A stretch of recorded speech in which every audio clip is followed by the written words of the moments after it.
forecast with Chief Meteorologist Candace King. Well, we've had a little bit of clearing following some of the thunderstorms we had earlier this morning. A live look with our Mercia SkyTrack camera out of the Rochelle Airport. Looking off to the northwest, you see a little bit of sunshine, but going outside, it feels very humid out there. Temperatures are in the mid and upper 80s, from 87 degrees in Rockford, 86 in Rochelle, Freeport, and 85 in Monroe. But look at the heat index number in the mid and upper 90s, feels like 99 degrees in Rockford, 104 degrees the current heat index here in Sterling, and 100 the heat index reading out in Savannah. Jim, one of our weather watchers here in Rockford, checking in this evening, 89 degrees, heat index of 100, and had just a little over an inch and a half of rainfall come down from this morning. It was some much needed rain. We were getting pretty dry out there, but it was a heavy rainfall too. But all that moisture just allowed the dew point temperature to climb into the mid and upper 70s. So it feels very, very uncomfortable out here.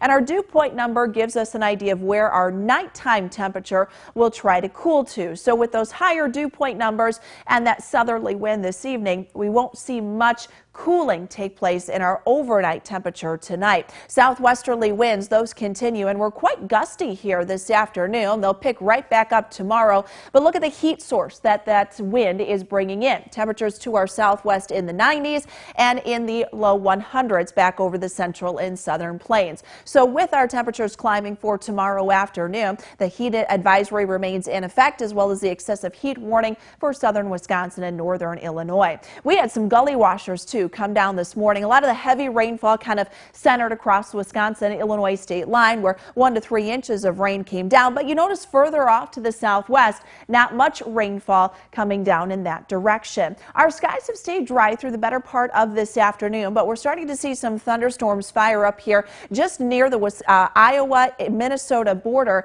This is the next activity that will develop later this evening and then move to the east as we go through the night tonight. Now that activity should stay more focused up to the north of us going into tomorrow morning. We might get clipped on the southern fringe of that, but as that warmer air begins to move in, it should push a lot of that storm activity a little more to the north. So even if we were to end up with some thunderstorms tomorrow morning, I don't think they would be as long lasting as some of the activity we had this morning. It was mid to late morning before we were able to kind of clear things out. Southwest winds will gust in tomorrow 20 to 25 miles per hour. Storm activity stays focused up to the north of us, which leaves us dry for tomorrow afternoon.